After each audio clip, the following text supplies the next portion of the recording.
Hello, and welcome to Wealth Matters, where we discuss the opportunities and challenges of preserving and managing wealth. This show is presented to you by Gaslowitz Frankel, a law firm dedicated to resolving disputes involving your wealth, whether through your will, your trust, your business, or your investments. For news, pictures, and tips, go to our website at gaslowitzfrankel.com or follow us on Twitter at Estate Dispute. Our show's hashtag is Wealth Matters. Your hosts are Robert Port and Millie Baumbusch, and today we're talking about getting your family business ready for succession. And now it's time to introduce our guests. We are pleased to have with us today Michael Blake, the founder of Arpeggio Advisors, Don Bravaldo, founder of Bravado Capital Advisors, and John Monahon, partner at Trusted Counsel, LLC. I'd like to ask our guests to give a brief overview of themselves and their practices and businesses. Mike, let's start with you. Hi, good morning. Thanks for having me on. So I'm a business appraiser, and I advise people on doing transactions involving businesses, intellectual property, and tangible assets.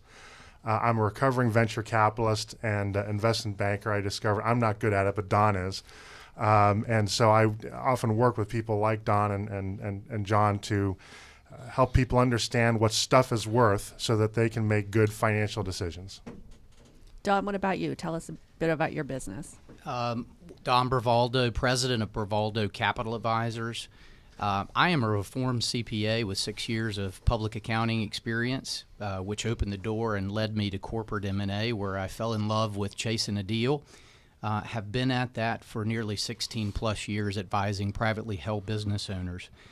It's allowed me to create a unique boutique merger and acquisition and corporate finance advisory firm, really focused on working with closely held and family-run businesses, ranging in size from a revenue size of $10 million in annual revenues to $300 million in annual revenues. We face a whole set of opportunities to help our business owners with, namely considering sell-side advisory, helping them plan for succession and picking the right exit strategy, and then, of course, executing that strategy when it comes to M&A and helping them implement other strategies. Thanks. And what about you, John? John Monahon with Trusted Counsel. We are a corporate and intellectual property boutique.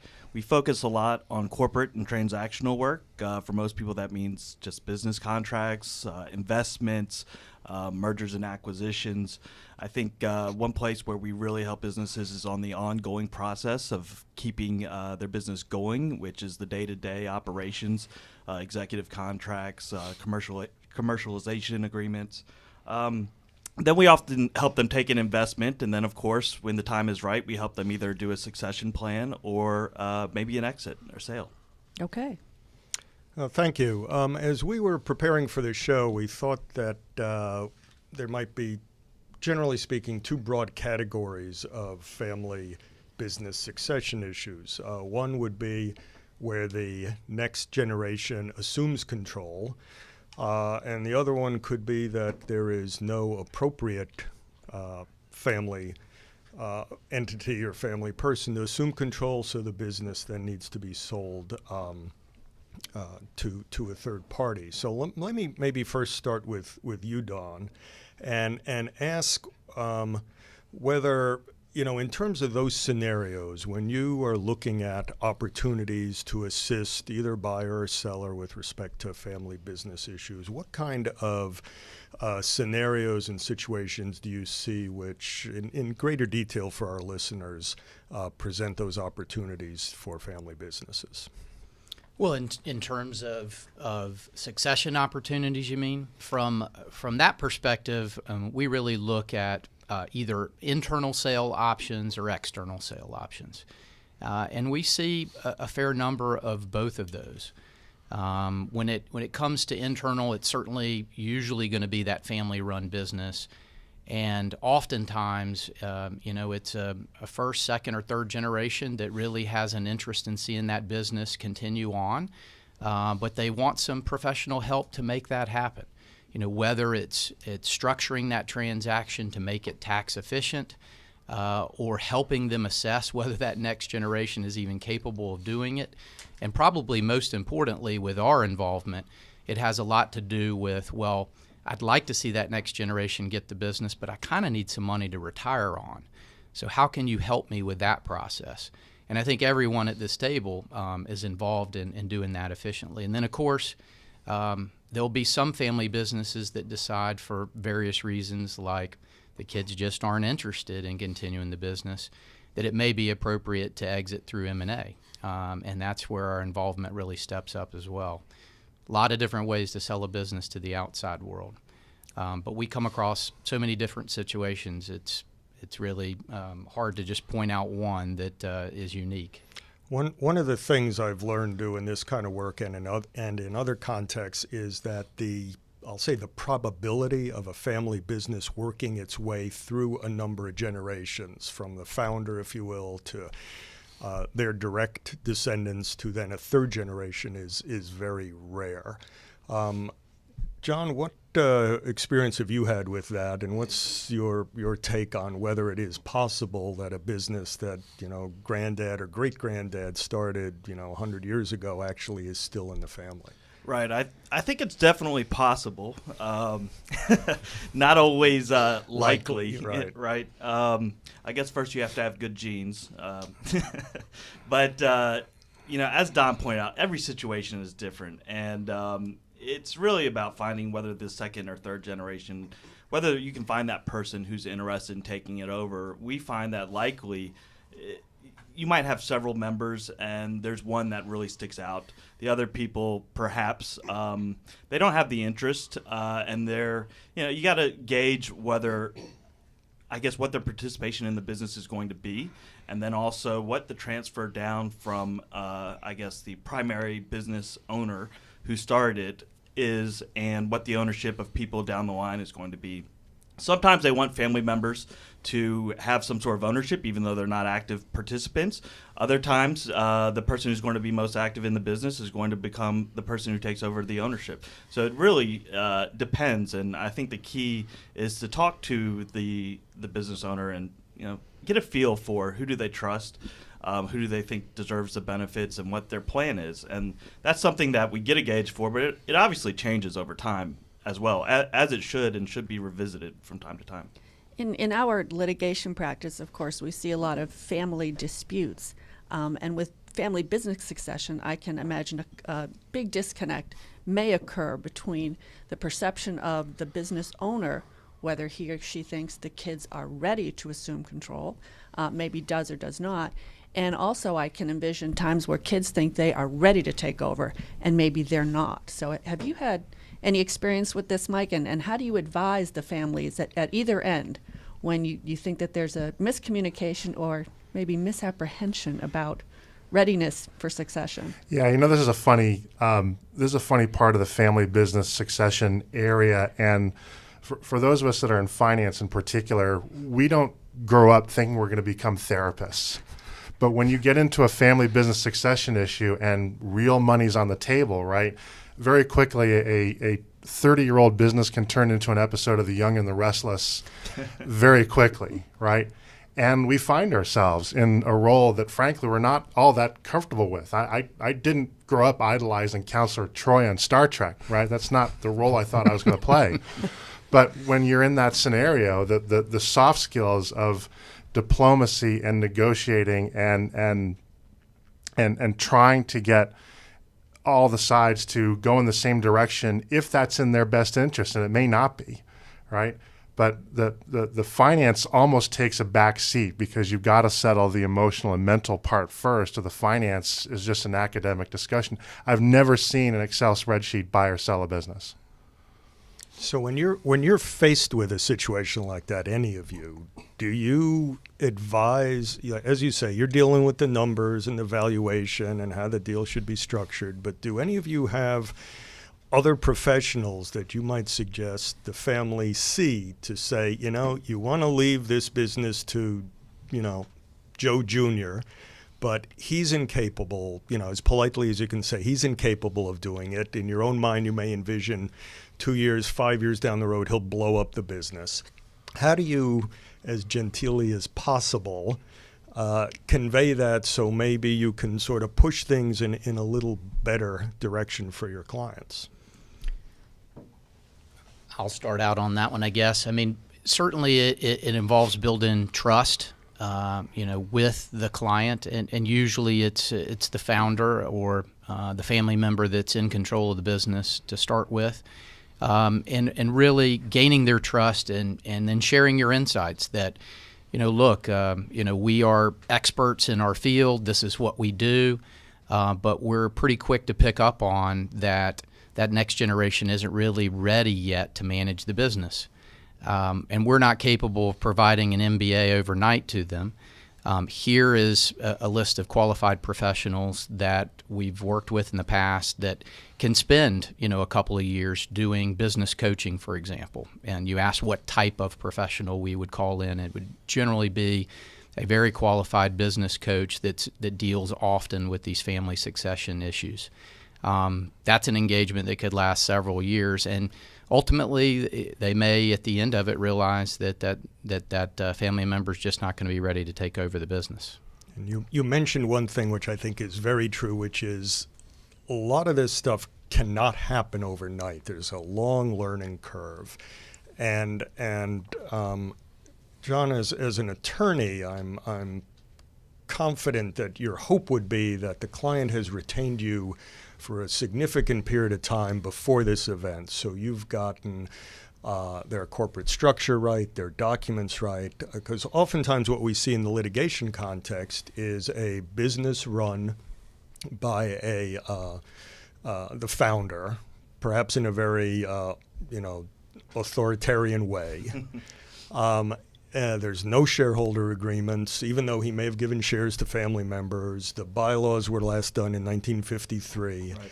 And the founder dies or passes it on and steps aside, and all of a sudden there's a mess. So maybe for our listeners, can you talk about some of the, if you will, almost administrative things and documentation that ought to be in place to help not only the business run day to day, but as one proceeds potentially to a transition or a succession? Right. I think you made an excellent point where our hope is that they would have all these things and come to us very early.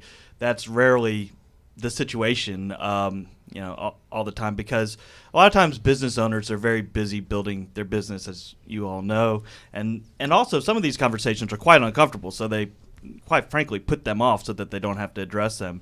The things that we would like to see in an ideal world is constant communication with the CEO or founder about where their business is, how it's proceeding. Things that could help with the actual succession administratively are, as you said, getting bylaws, making sure their bylaws are in place, making sure they're keeping up with their annual filing, getting a shareholder agreement together. If they have any other owners in the business, that helps an orderly transition upon big triggers such as death or disability. And then you have to think about insurance too. Do you need some key man insurance in case something happens to one of the key executives? What if the founder dies and the other and the family's left with the business? This could be very helpful in managing through those tough times. So all these things are items that they should be thinking about in advance, and there should be a short-term plan that covers death and disability, and then a longer-term plan of how am I going to retire? How are we going to transfer this to other people? And really, it's a work in progress. But having those in, and then good contracts along the way, helping transferring relationships to the younger generation or to the other successors in the business that are going to take over. These are all things that we focus on. You're listening to Wealth Matters, the radio show where we discuss the opportunities and challenges of preserving and managing wealth. We are your hosts, Robert Port and Millie Baumbusch, from the fiduciary litigation law firm of Gaslowitz Frankel. We're talking with Michael Blake, founder of Arpeggio Advisors, Don Bravaldo, founder of Bravado Capital Advisors, and John Monahon, partner at Trusted Counsel, LLC. John, you were just talking about all the administrative things that need to happen over just a wide range of topic areas, financial, legal, etc. What, if for you and the rest of you, when you start thinking about succession planning for a family, is there something that is a top priority, or do all of these things need to happen simultaneously? I think the first thing that I want to get a hold of is what's the ownership, and is it solely owned, or are there other owners in the business, and get a dynamic of whether the other owners are active participants or not. Get an idea of the amount of control, where it's concentrated, and if there's some succession plan, how we can do that in an orderly fashion. Obviously, there's the business elements, but then there's also the legal elements of how can we transfer legal control of the entity along the way too. So those are things that we immediately hone in on to try to get the dynamics of the business. And from there, we start to talk about, well, different scenarios of if this happened, how would you feel? How would you like it to go? And we play out the scenarios until we can get a rough feel for the type of measures we have to put in place in shareholder agreements and maybe executive employment agreements. It depends on where we're going, but it gives us a good feel for scenarios that might happen in the future. Let me follow up similarly with you, Don. When you're first contacted by someone, what are your, and I know every deal's different, but what are your sort of first line things to look at and think about in terms of assisting your client in the transition? Robert, well, first off, oftentimes when we're contacted, it's through a referral.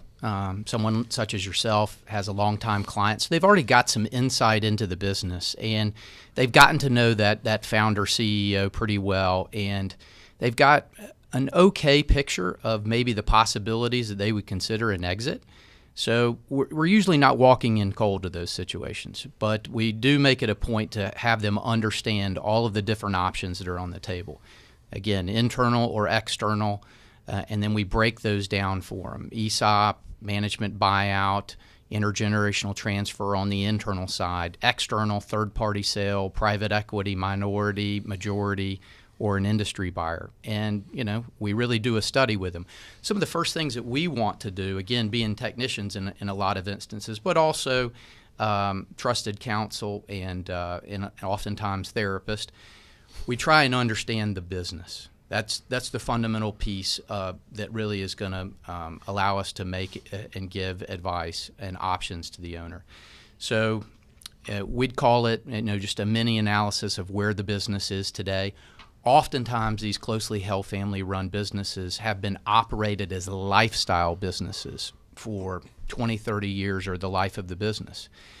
And many of these exit strategies, if the goal is to maximize value, what we'd love to see is an owner coming to us 3 to 5 years in advance so we can start to professionalize that business and start to unlock that hidden value in it. And Michael Blake is a great partner in a lot of in a lot of those cases to come in and help ferret out where some of that intangible value lies and counsel the owners too. Well, that's a good segue. As you were describing that, Don, I'm reminded of a matter I once had where I asked for financials for the business, and I was told essentially there were none.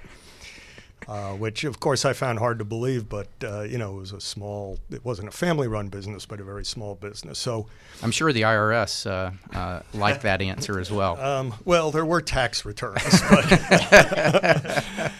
that's a whole nother story. But, Mike, let's talk a little bit about the valuation issues that Don alluded to. And I'm sure we could talk about this for hours, but what's fascinated me as I've gotten to do these various types of cases is how many different ways there are to approach valuation. So maybe if you could, and this may be a tall order, but give our listeners a very short, quick tutorial of maybe the broad ways you look at thinking about valuation. And again, I know from speaking with you that obviously different businesses and different industries have very different ways of looking at valuation, but just, in a very generic way, what would you say to give an overview on that?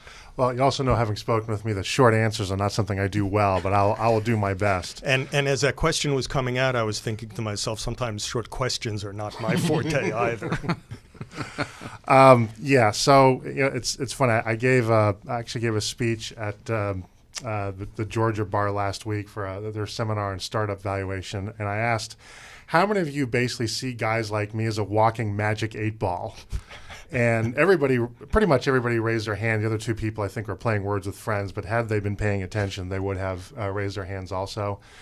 And maybe there's a little bit of truth to that. And quite candidly, I think my profession has not done enough to overcome that perception. We've earned that, frankly. But I think that valuation is best described as neither science nor art, but rather it's a craft, right? There are techniques, but there's also imagination and inspiration that goes into an appropriate appraisal. So as a long preamble to answer your question very succinctly, to my mind, I think to everybody's mind, you really look at three things. One is how much cash can the business generate in the future, right? That may or may not be connected to what it has generated in the past. That's interesting, but you don't buy the past. You buy the future. At least if you're a smart investor, you buy the future. You look at what that business prices for in the market relative to other businesses, and there are all kinds of variables, the most obvious ones being revenue, profitability, growth, customer concentration is a huge variable that doesn't get enough attention, and so forth. So we call that a market-based technique. And then sometimes it's appropriate. You kind of look at a business, say, you know what, this business is basically worth the sum of its parts. And I just finished an appraisal like that for a manufacturing company that was not particularly profitable. And frankly, it was worth more dead than alive. And some businesses are like that. And that's helpful information to know. And they didn't love hearing it, but sometimes the answer is, you know what, the way to maximize wealth right now, sell off the pieces and then take that cash and redeploy it into another business or a stock portfolio or something. And so there are all kinds of other more esoteric techniques, but those are the three general approaches that we use to appraise a business. Are there other approaches that either of you take, John or Don? Well, in our business, our main business line is to actually sell the business. At the end of the day, business value is what another party is going to be willing to pay for it. So we certainly spend an awful lot of time with Michael and internally getting a baseline on the valuation, because it's hard to have and execute a plan without knowing where you're starting fundamentally in terms of value. But in the M&A world, if we are selling to a third party, it's really about creating a confidential auction-style process so there's a competitive atmosphere and multiple offers for the business. So many factors actually enter into that. Market timing, is the M&A market hot? Financing markets, where are we in the economy? Where are we in that industry? And is there a lot of demand for that particular asset at any point in time? So, we deal in the real world evaluation with businesses changing hands in our primary business, but we spend an awful lot of time doing what Michael just said, because various buyers are going to use those same techniques to assess whether or not what kind of valuation they want to offer. Let me add something to that, because I think there's an important distinction.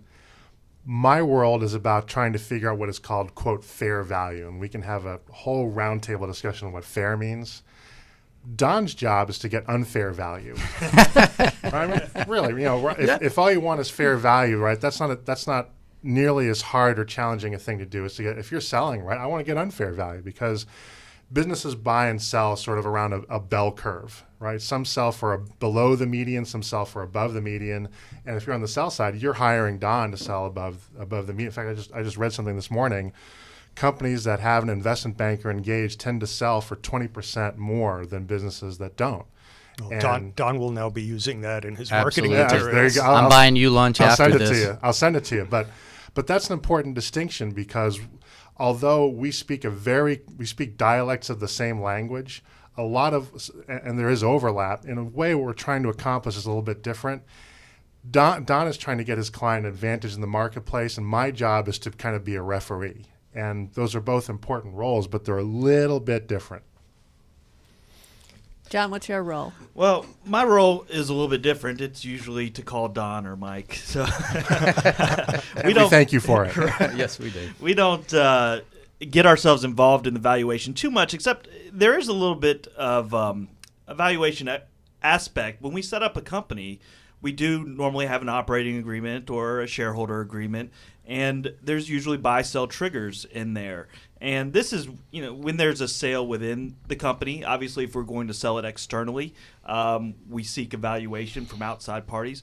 But sometimes when there's a sale within the company, the parties like to agree to a preset, maybe multiple or book value.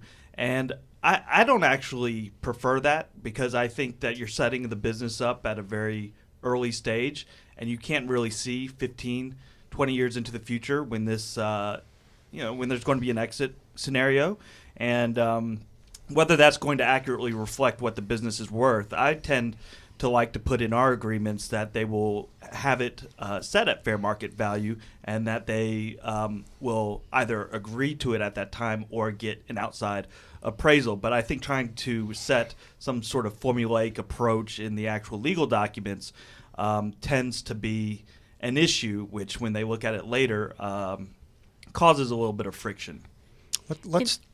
Let's talk a little bit about what lay people commonly refer to as a buy-sell agreement, and you've referred to that, and we've talked about exit strategies.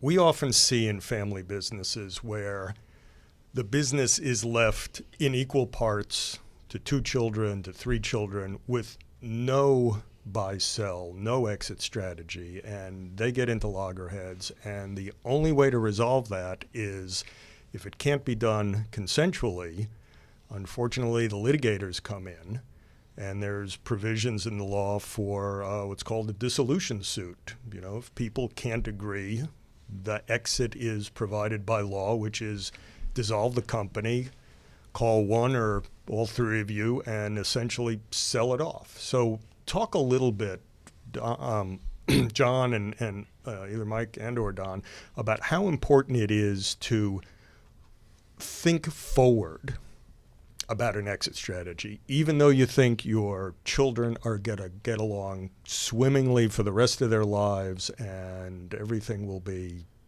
lovely. I think first that sometimes people don't put in a plan because they are uncomfortable doing it, or they may think that their children are going to get along great. I think you're actually leaving probably more problems to them and creating more friction than you are anything else. So I think it is very important to have some sort of buy-sell agreement in place, especially since if there is friction, and let's say that there's some sort of your only option is dissolution, now you've lost all the goodwill in your business, all the ongoing future of cash flow that could have happened. You're really taking just a huge loss. And it's terrible for a founder or an owner who's built an amazing business not to be able to capitalize on that, and then to have it sort of go down the drain because they didn't adequately prepare for certain scenarios. So I think that it's a huge gamble to not have this in place, and it's better to talk about it up front than to leave the family picking up the pieces. I mean, normally there's enough going on at that stage to where this is the last thing that you really want to worry about. And I would add one quick thing to that. I think it's really good advice to start a business. At the start of the business, have the end in mind, period. Even if you are a second generation or a third generation taking over, you should go into that management role of that family business with the end in mind. Okay, our goal is going to be to have this go to the 4th generation, uncharacteristically. Well, we need to do everything that we can during the 20 years of stewardship to make that possible. Reinvesting in the business, reinvesting in the management team, making sure that next generation comes up through the ranks and gets proper training and has business counsel from our executive team so that they can learn to lead as well. Oftentimes those are totally ignored in a family business, and as John said, all of this tends to culminate towards the end of a founder or a first or second generation's career. And at that point, it gets very difficult to start to really planning the exit and maximizing the exit. And when I say maximizing, I'm not just necessarily referring to dollars. It could be maximizing to ensure that business is going to be transferred in a very sound financial way so that the next generation isn't bootstrapping it, having to dig out of debt or, repair a business that's damaged. Or they all hate each other because of the transition. That's right. Yeah, I think that documentation is both necessary and insufficient to accomplish that goal.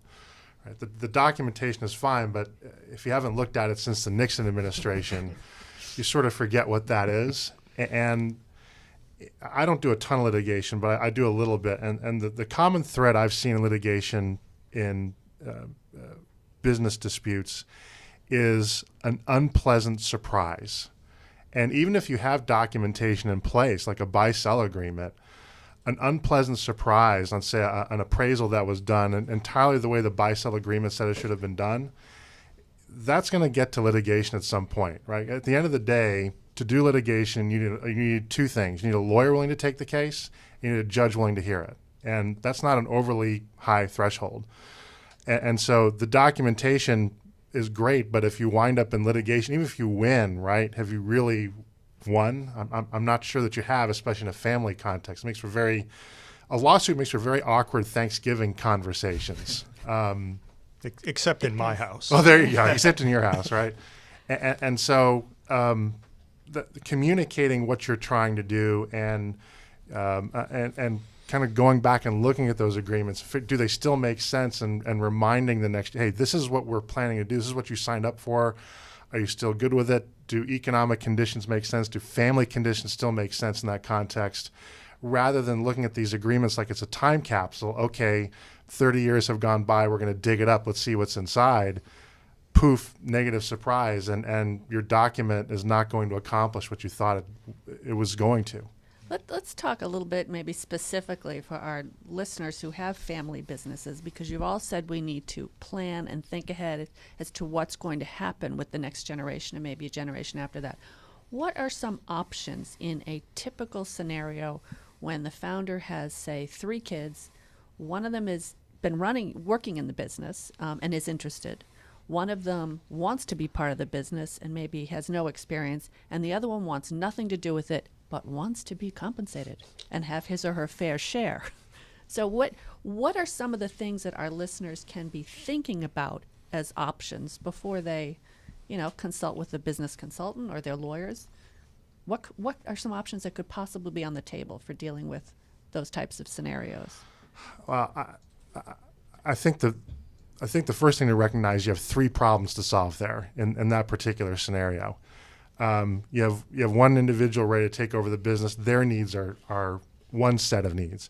Another individual that potentially wants to do that and has the ability to do it, but is not ready, that's a separate set of needs. And then the third is the individual that, this is all great, but I just want to get paid, right? And that's okay too, right? You'd rather have somebody just so you get paid but not be destructive to the business. That's actually a healthy, honest conversation to have. So, I think the key is that you have 3 different problems to solve, and each one of those is going to have their own answer. Michael, really, really good points. And, that's a tough one that we're not going to crack in this session. But I would just say, I think there's a clear difference between shareholders that are going to be in the operating businesses and making decisions. I think, voting shares in that scenario versus maybe non-voting shares for the shareholder that is not going to participate, because those are really divergent objectives. And for the family member that just wanted to get their check and is not going to work in that business, they want to maximize cash, whereas the other 2 may be very interested in growing that business and investing in that business, which is going to affect the cash flow for the third. So I think thinking through those particular issues, coming up with something that's fair, you overlay on top of that the family dynamic, which is always makes having a business discussion that should be fairly simple quite complicated. And you bring in John to document that very, very, very carefully. Right. And I think there's one more thing to consider, which is the type of business it is. Sometimes it's a highly profitable business, as Don pointed out there. People have different needs, and maybe one person wants a lot of cash flow, but maybe this is an owner-operated business, and maybe this requires an owner to be within the business. Well, at that point, it doesn't make much sense to have, let's say, another sibling or person involved who wants to get some sort of passive income. Perhaps that's not really the type of business that this is. So all those things need to be considered of, does this need active participation or does this not need active participation? What are the rewards to those people that are going to actively participate in the business? One of the issues we often see in our practice is our businesses left to a trust when an owner passes. And from the legal perspective, that creates a whole different issue in terms of the duties of the trustee managing the trust. There's potential income beneficiaries, there are remainder beneficiaries, and I'm wondering whether any of you have dealt with situations like that and how that dynamic might change further the way you look at either the legal aspects of it or the transition aspects of it or the valuation aspects of it, particularly with respect to the ability to throw off income to an income beneficiary of a trust.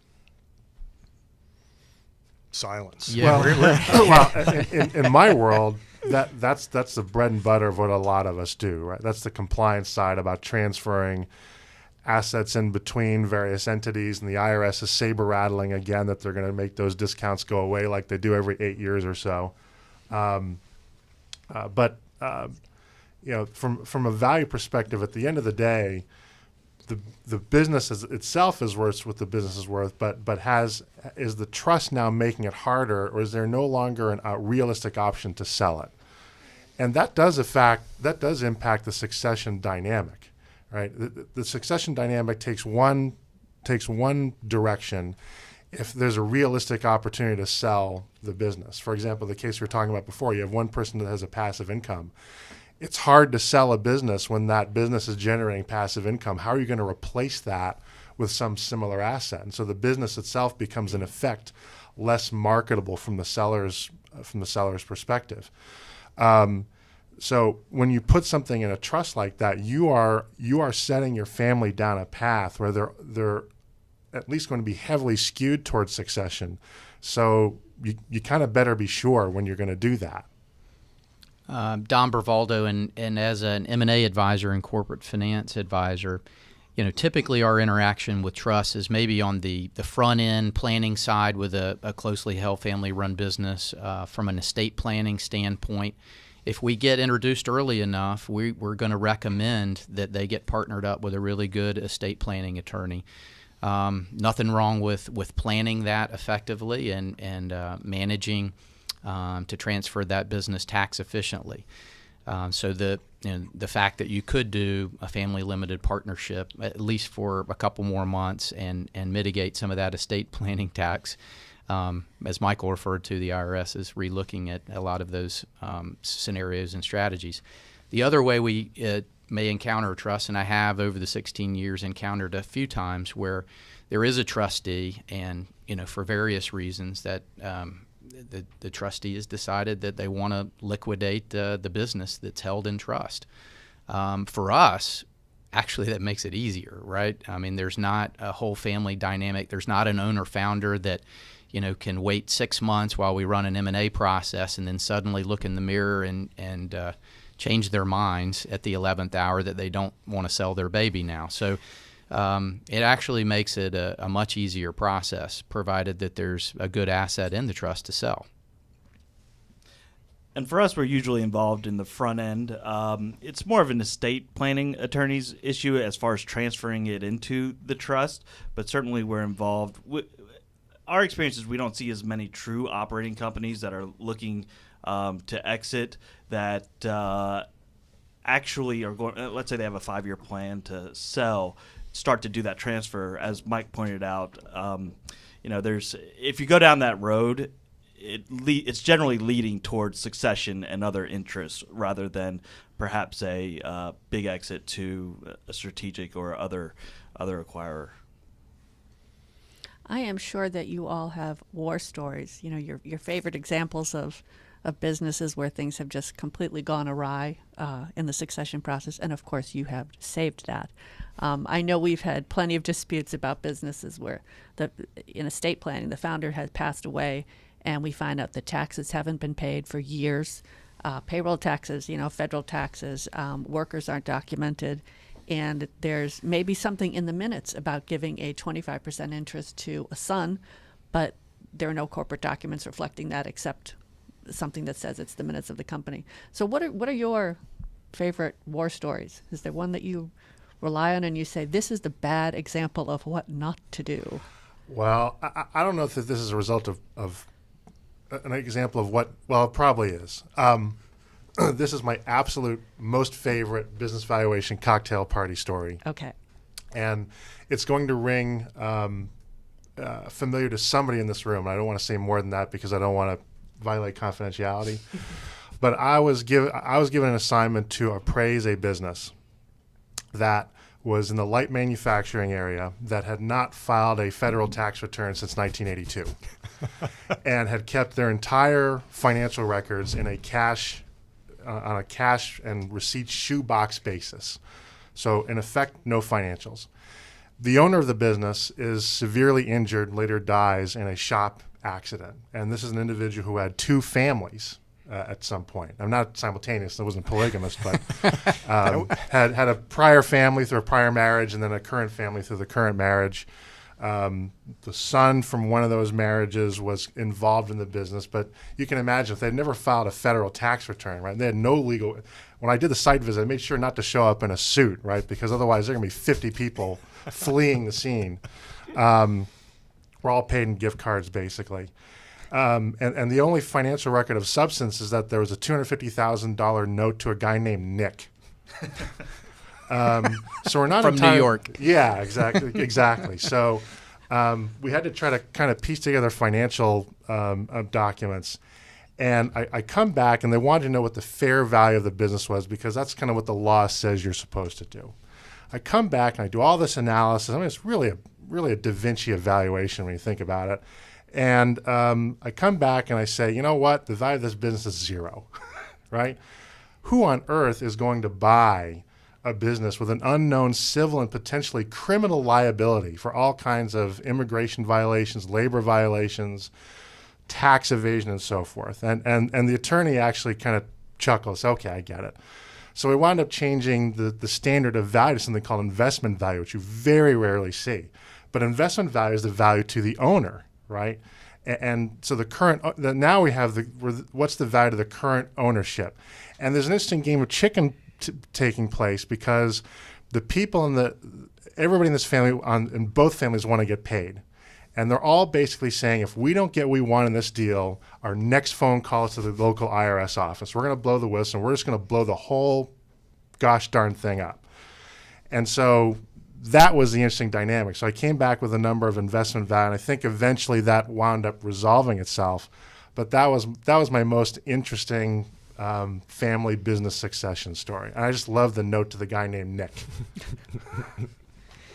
Can you top that, Don? That's pretty hard to top, Michael. From a standpoint of what you had to deal with, maybe I'll take a different tact and look at what was an incredible business, very healthy, very profitable.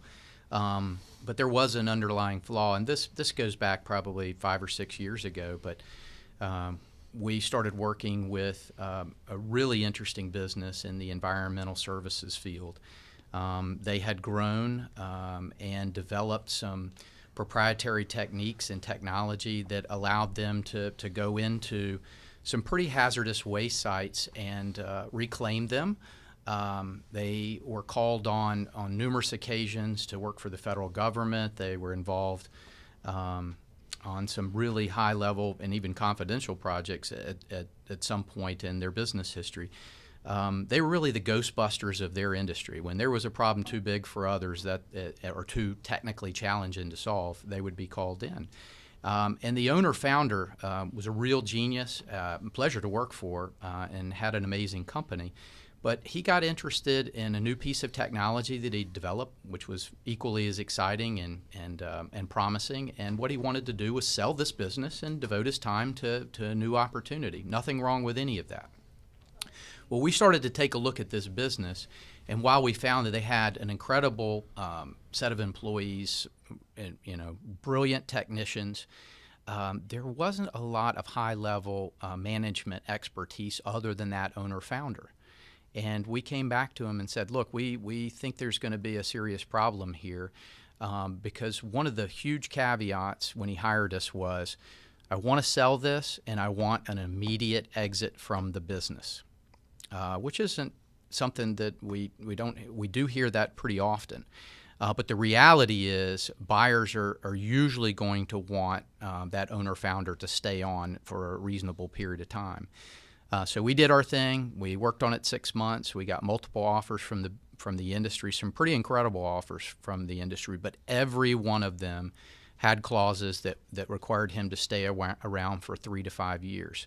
And so ultimately it didn't meet his goals, and he didn't sell in that particular occasion, and the rest is history. But the moral of that story was, while he built a really nice business, he did not build it with succession in mind. He did not bring up that next set of managers who could have filled his shoes, and in that scenario made that business a lot more sellable and a lot more transferable. So he was essentially handcuffed to his business. Exactly. John, do you have a story that will serve as a warning to all of us? Well, we have a lot of cautionary tales, but and things that have happened, but we're pretty fortunate not to have any succession war stories, mainly because of the nature of our practice. Someone's usually a client, and so we have prepared for it, or they're not a client, and then we don't take them on if they have this sort of issue, because that's generally going towards litigation, which we don't do at our firm.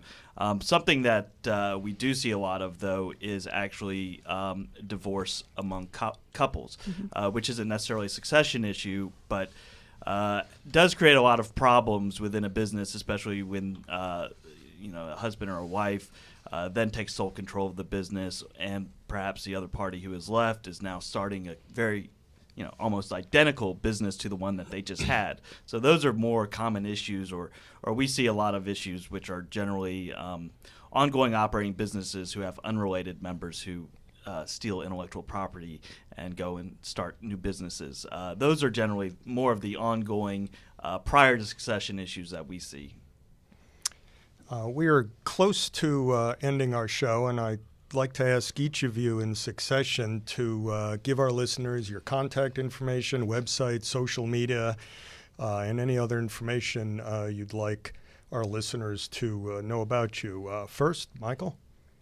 Thanks. So the website is Arpeggio Advisors, ARPEGGIO Advisors, and we have a Facebook page that's active there as well, and a blog. And the Twitter handle is @unblakeable, and email is mblake@arpeggioadvisors.com. Don? Don Bravaldo. We're easily found on the internet at Bravado Capital Advisors.com. We're also on LinkedIn. My email address is dbravaldo@bc-advisors.com. Welcome to contact us with any issues. John Monahon of Trusted Counsel. My email is jmonahon, that's MONAHON, @trusted-counsel.com. And we can be found on the internet at trusted-counsel.com. And that's counsel spelled COUNSEL.com. Thank you. As we're wrapping up our show, I wanted to thank everyone for listening to Wealth Matters, where we discuss the opportunities and challenges of preserving and managing wealth. For more information about Gaslowitz Frankel, please go to our website at gaslowitzfrankel.com. And remember to follow us on Twitter at Estate Dispute and use our show's hashtag Wealth Matters. Our guests today were Michael Blake, founder, Arpeggio Advisors, Don Bravaldo, founder, Bravado Capital Advisors, and John Monahon, partner, Trusted Counsel, LLC. Please join us every fourth Wednesday of the month at 8:30 a.m. here at Wealth Matters on Business Radio X.